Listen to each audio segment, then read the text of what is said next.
Okay, you're live on the ArchieLuxury channel. And today, Clive rang me, a little bit sad, a little bit down. And between the lines, he said to me, does owning so many Rolexes like he does that mean he's a newbie, unsophisticated collector? And this is a very interesting question Clive has asked there. Clive has said to me, does owning Rolex watches mean that he's just at the start of his horological journey? Meaning, it's like when you start drinking alcohol. Clive can relate to this. When you first start drinking alcohol, girls normally go for that really sweet wines like Riccadonna. It's like soft drink that makes you a bit spin. It makes you... Then eventually, as your tastes mature with wine, you like bitter type wines and, you know, aged, and you pick up different characteristics. But when you first start drinking wine, you want the sweet stuff. And that's kind of how it goes. Now, the question Clive has said to me is, does the fact that he is mainly a Rolex collector mean he's an amateur? Does that mean his collection could get a lot better? Could it be better? Could he have better pieces? And that's a very interesting thing. Tell me, Clive, I'm going to introduce you. Hello, Clive. Why do you talk like this? Explain to me why you're feeling a bit down. Oh, not just down, just curious. You know, I've seen a lot of people talk about, and I've read a lot, and I've heard a lot, and viewed a lot of people talking about, there seems to be almost like a life cycle or maturity cycle for watch collectors or for budding horologists. And what it seems to me, what I've read and what I've heard, is that you start off with Rolex because you're drawn to the marketing. Everyone thinks luxury watch equals Rolex. Okay, let's just back the truck up. Can we just back the truck up? Firstly, if we're talking about people of our generation, that could be true. But the Y generations, that's people who are 10 to 15 years younger than us, they would start their horological journey with a Tag Heuer. So I would say, hey, no, I would say no, back the truck up. Most of these people start their journey. The newbies these days are starting it with a Tag Heuer. And it's very, very much the case that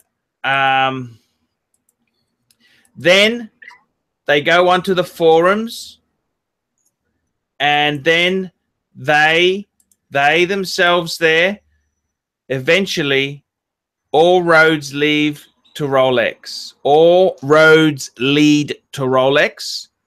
So you join the Rolex fan club. And then what seems to happen is a lot of people are snobs.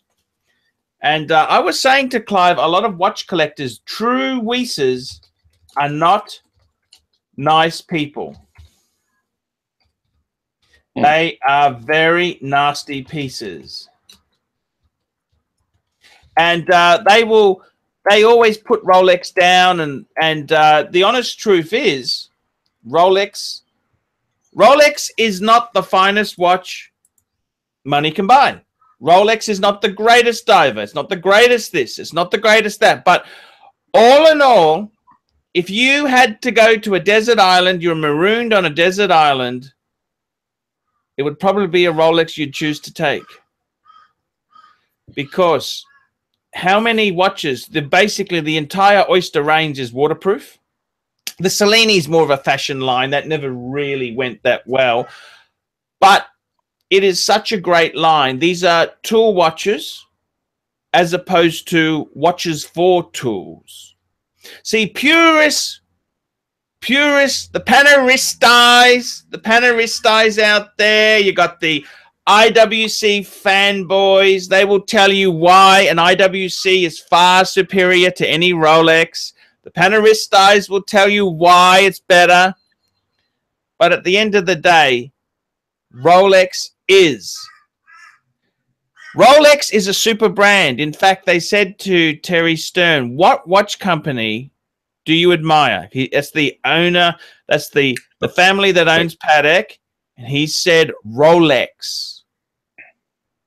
Now, that's not saying that Rolex makes a better watch than him. They're a different type of purpose watch. But I got to tell you, I firmly believe every man who is a watch collector worth their salt, they need one Omega and one Rolex. Minimum. Now, they can have more. They can have more Rolexes. But as a minimum, they should have one Rolex and one Omega. For every American needs the moon watch. I mean, you should never, you people went to the moon. You should never let anyone forget that. Every American should be issued with a moon watch. Simple as that. So, Clyde, tell me your story. Why do you feel so inferior with Rolex? Why do you think you even need to ask that question? Do you feel Rolex is not worthy? This is the hidden meaning. Are you saying to me Rolex is not really up there with the best of them? Tell me, Clive. Tell me. If Rolex is so shit, let me just say this. It's a bit like Mercedes-Benz. Everyone says, the BMW is better than a Mercedes. It's this, it's that. It's not really... Okay. Mercedes isn't trying to make the cheapest car in the world. It's not trying to make the cheapest SUV. It's not trying to make the best. Well, they are trying to make the best with certain parameters. But why, if it's so... The thing about Rolex is, why, if it's such a shit brand, why does everyone compare everything to Rolex? Because it's a benchmark. It's the market leader. That's why. It is the #1 luxury watch brand in the world. I didn't say the best luxury watch brand. I didn't say the greatest. I said it is the, as far as brands go, it's the strongest brand in the world. Tell me, Clive, why you feel insecure. Not insecure, but I was just wondering if I'm just simply merely starting on my horological journey. I mean, like I said, I've seen so many people refer to the fact that they get drawn in. They start with Rolex because of the marketing and the brand recognition. Then eventually they move on to other brands, other brands like Omega or Patek or Breguet or IWC or just a number of their brands. And they eventually then come back to Rolex as a based upon the merits of the watches themselves. And I was wondering, am I ultimately am I stultified? Am I stuck at newbie stage? Am I just swimming around the kiddie pool with the arm floaties since I really don't have any desire to try anything but Rolex? Or am I just am I a slow learner or a quick learner? And like I said, even you yourself, though, out of your entire collection, you only have one Rolex, and a not very iconic one at that. I think even earlier today, just now, you're talking about the fact that you could trade, you could sell the IWC, get your money back out of the IWC, trade in the Breguet, and get a Rolex no-date sub, and then have some, maybe even have some money left over to fist it up in Nana Plaza. So I'm just wondering about the inconsistency between your own collection, what you have now, and what you're saying to us. Well, I got to tell you, the problem is with Rolex, the reason why I have so few Rolexes is because they are so easy to flip and sell. They're very, very strong. When I've had Rolexes, I haven't meant to sell them, but people have come to me and said, hey, do you want to sell your Datejust? Do you want to sell your sub? Do you want to sell this? Do you want to sell that? And I've kind of, it's been so easy to sell them, and the money's been so good that I've done it. And that's partly the reason why I've only got one. The other thing is now, as I mature as a collector, I do love my Rolex roots. In fact, if I still had my collection from 20 years ago, I was talking to Clive about this. I had a 18238 cream dial with diamonds. That was in yellow gold. I had a 16610, which is a date steel sub. And I had a 16570 Polar Explorer 2. And I had a Datejust 16013 two-tone Datejust. with Jubilee bracelet and fluted bezel. Now, that collection was beautiful. I sold it because of financial reasons. I ran out of money and I was broke. I needed the money. So that's exactly what happened to me. Now I gotta tell you honestly, does that mean that I think I'm better than? Look, I honestly tell you that most people are insecure fools, and they get a delight in criticizing choices other people have. This is what they do. They're very nasty. People are nasty, venomous creatures, particularly watch collectors. If you see that documentary, Time Machines, he actually said, the guy is a guy in there, a famous actor, who goes, watch collectors aren't the nicest people. In fact, when you very famous watchmaker George Daniels, he's the guy, English guy who designed his own watches. He invented the coaxial movement, okay? George Daniels.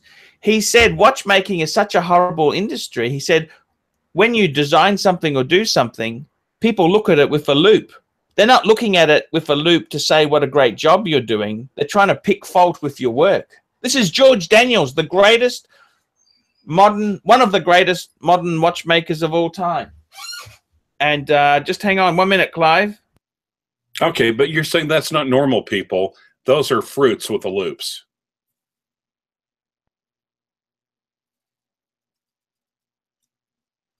No, it wasn't a delivery. It was just something else, Clive. I'm expecting a delivery, which is another watch. That's not normal. That's not normal people with the loupes. Those are fruits with the loupes. No, most people, that's what they do. You show it to you're selling a watch. A dealer will pull out a loupe. I'm sure Uber Oki does the same thing. And he's not pulling out his loupe to say, gee, this is in great nick. He's trying to find faults to pull the price down a bit. Oh, it's got a bit of a scratch here. Oh, are those hands original? They are nasty, venomous, nasty, vicious critters. That's what they are. Watch people are not nice people. And I got to tell you, haven't you yourself released tons of videos saying that, and I quote, Rolex is boring? Yes, I have. Now, just out of interest there, I've been asked whenever I mention that video, Time Machines, to actually put a link. Nice. A link in the description for this video here. So I'm actually going to, I'm just going to put a link now as we speak. This is, okay, there we go. I've just done that. I've just put a link in my description there. I got to tell you, yes, Rolex can be boring. Yes, it is. It is. Rolex is not the best bang per buck. There's so many other brands that are such better value. However, what else holds the value? What else? What else is there? You can say many things about Rolex, but it holds its value, and it's probably the most sellable brand that's out there. I got to tell you, Clive, look at my collection now compared to 20 years ago. Okay, I had an 18238. It's a double quick set President with diamond dial. I think my Patek World Time is probably, it's a classier piece. Yes, give me a tick for that. Okay, but that doesn't mean that a double quick set President with diamond dial wouldn't have been cool. That's a very cool piece. You want us to give you a what? Sorry? You want us to give you a what? Comparing the two. Give me a tick. Tick. Cooler. Gotcha. Probably my Reverso is cooler than my two-tone Datejust. Yep, I agree. But you can't take the Reverso in water. Can't take the Patek in water either, really. Mm-hmm. I still have the Polar. I've got a slightly newer Polar than my collection 20 years ago. So that's a, yes, double tick there. I don't have a sub. That's true. I don't have a sub. That's because I had the gold sub and I had a note. I can't get one at a good price. So now I've kind of got the Ingi is kind of my wristwatch check. The Ingi is my substitute for a sub.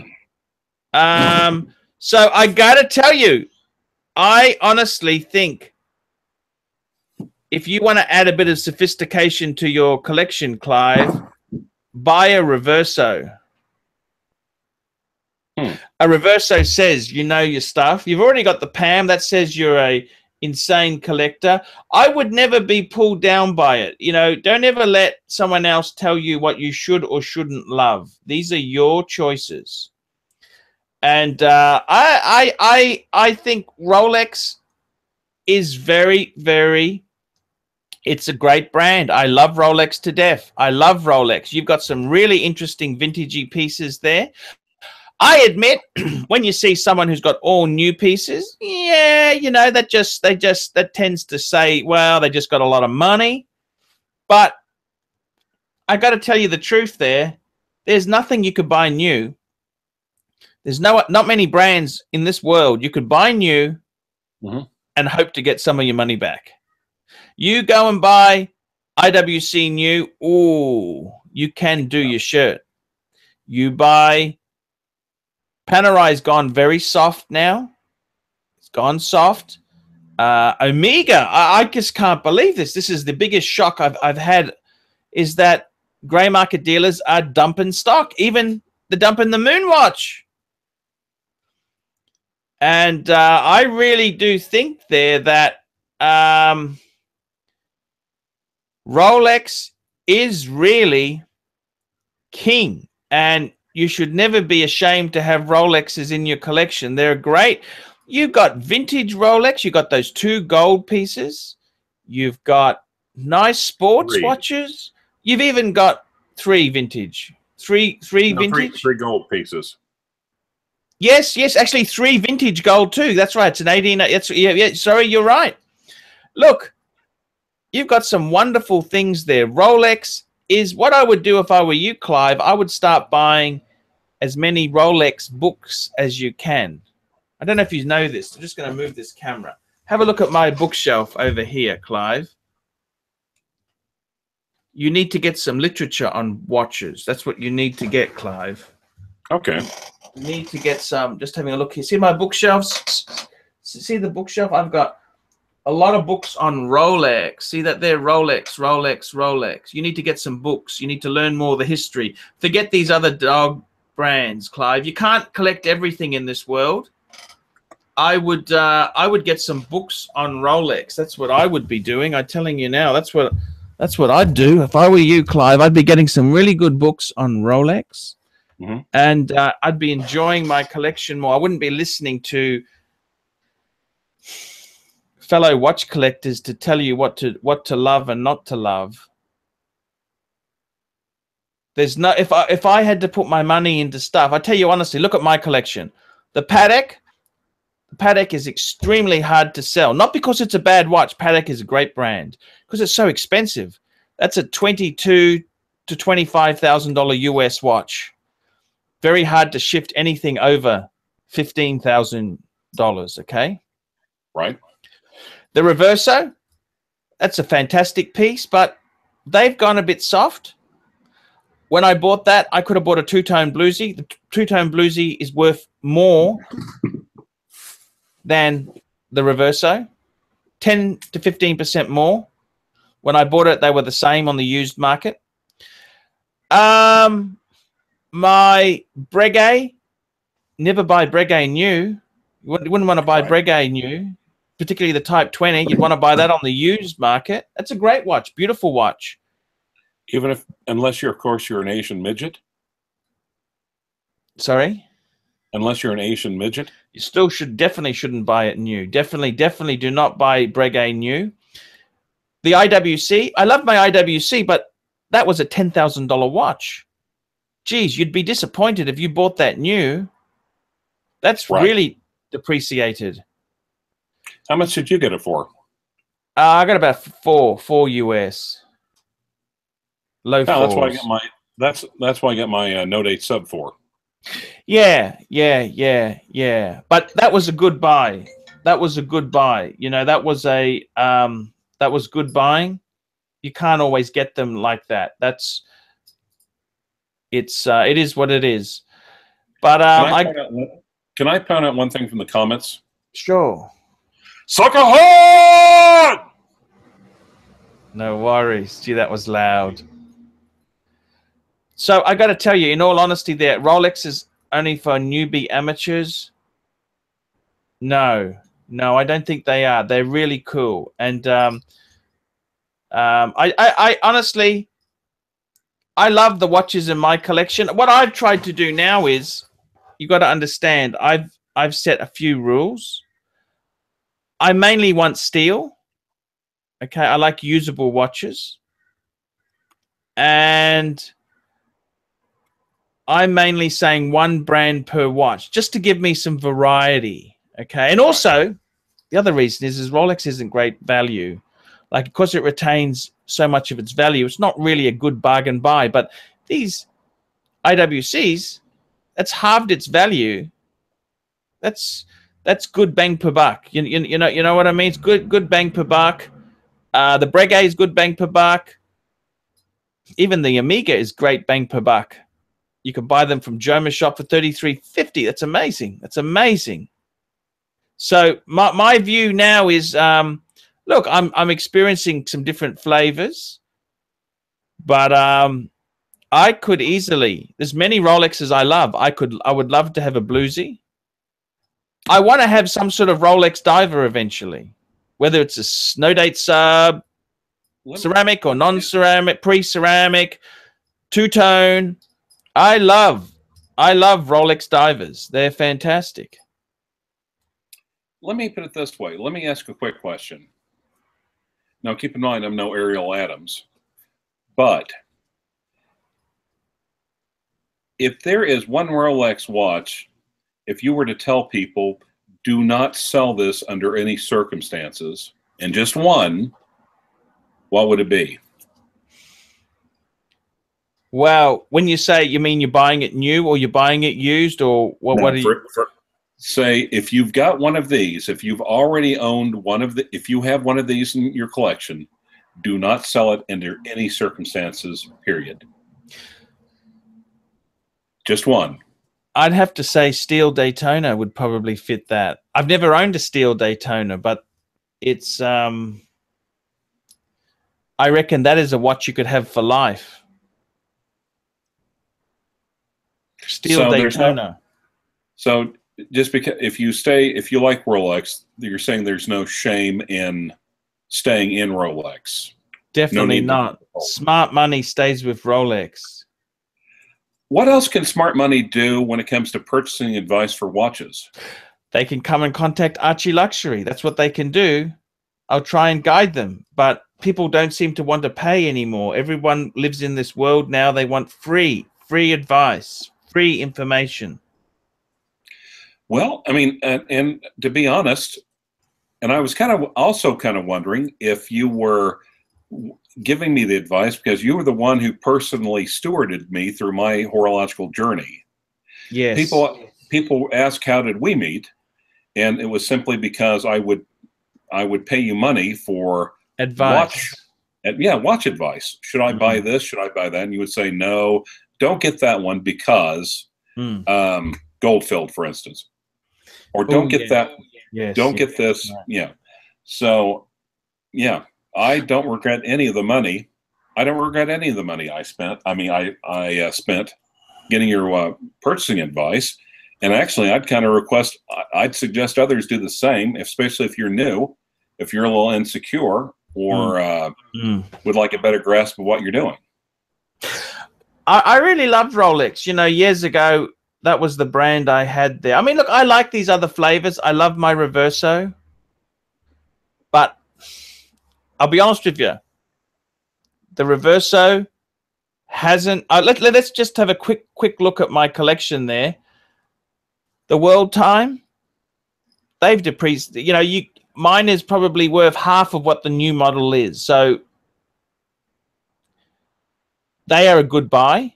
They've depreciated. The Reverso, I said to you, I could have bought a two-tone bluesy at the time. It would be worth more now. So maybe that was the wrong decision. The IWC was a $10,000 watch, new, well, about 8.5 US. You would have been much smarter to buy a Rolex diver, a steel Rolex diver, than the Ingy. Mm-hmm. The Omega, even though they're really selling them cheap, if you bought it secondhand, you probably get your money back. You're just not going to make much. That's fine. The Breguet, you wouldn't have want to buy that new, that's for sure. Doesn't matter how beautiful it is, you will really regret that one. So I think, honestly, don't ever be ashamed to have Rolex is great. Rolex is a great brand. And is it, you know, look. I think your collection has got really good legs there. Everyone feels insecure. Don't listen to the bullshit that people tell you, because watch people aren't really nice people. They aren't really nice. And they give you advice because they're trying to justify their own stupid choices. See, I man up. I man up and say to you, for as beautiful as the Reverso is, if I would have bought a two-tone bluesy, it would be worth $1,000 or $2,000 more. I tell you the truth. I man up to my mistakes. I man up and say I probably picked the wrong Rolex. I bought the Explorer 2. I could have got it when I had my collection years ago. It was the same price as a date sub. Yep, I picked the wrong one. I man up and say the Omegas, they're discounting. Why are they discounting? Obviously, because there's no customers buying. You don't discount when when they're selling. You only discount when things are slow. So I love my watches. I love my collection. But do you know which watch has really surprised me though? Which one's that? Well, you know, I bought the two-tone Yachtmaster last week. Actually, yes. Tomorrow I'll make one week, the 16623. Mm-hmm. That's a great watch, that, Clive. That's a great watch. I love that watch. I wouldn't have looked twice at a Yachtmaster before this one. No. I do like the blue. The blue's always been super cool. I like the blue, and I love the gold bezel. I think it's almost in the territory of a F-off piece. Yes, I understand. I understand. Look, I got to tell you, in all honesty, that doesn't mean. And I never would have looked at one twice. And the more I wear this thing, the more I like it. And it is a great watch. It's a modern watch, Clive. It's a modern watch at a bargain price. Now, let me just say this. I just want to say the Polar Explorer 2, they're still a bargain. I reckon they're the fantastic buy if you're buying on the used market now. That's a great watch to get. It's underrated. How much can you get them for on the used market? Ooh. Like 5,000? Well, maybe even $4 US, you should be able to get one. Maybe a 90s one. That's amazing buying. Bang per buck. Date with a GMT function. Mm-hmm. And they're a little bit out of flavor. The GMT was out of flavor for a long time. You know, this is how fickle fashion is. But Clive, we've got to end this show. I want to thank you for coming on tonight. Don't be insecure. Don't be insecure in your choices. Be strong. You've got a great collection. I love it. I'd be proud to have the collection you've got, Clive. And again, what advice would you give someone just getting into the hobby if they were if they were insecure or not? Look, I honestly would say this: the two best watches for anyone in the hobby, best bang per buck, I think, would be you buy a Speedmaster Man on the Moon, manual wind, and you buy a used Polar Explorer 2. Those two watches. What other advice would you give someone brand new into the hobby? Brand new into the hobby, I would seriously say, you know, pay me for some advice and I can fine tune it for you, because I got to earn some money. I don't do shit for free. I don't just give it. I don't, honestly, I don't really care what you buy, to be honest with you. I couldn't really care less what you buy. I've had negotiations with people when they've said, oh, it's going to a good home. I said, I don't care if you, after you've given me the money, you get a sledgehammer and belt the shit out of it, for all I care. Nah, you've always given me good advice in the good. But I got to tell you, Clive, you're a great guy, great collection. These people who criticize Rolex, they're trying to cover up their own poor choices. All right. Well, thanks for the help. Actually, thanks for all the help you've given me in the past. It was money. No worries. Well spent, money well worth it. Clive, got a great collection. Don't let anyone tell you otherwise. It's as much your collection as mine. Thank you.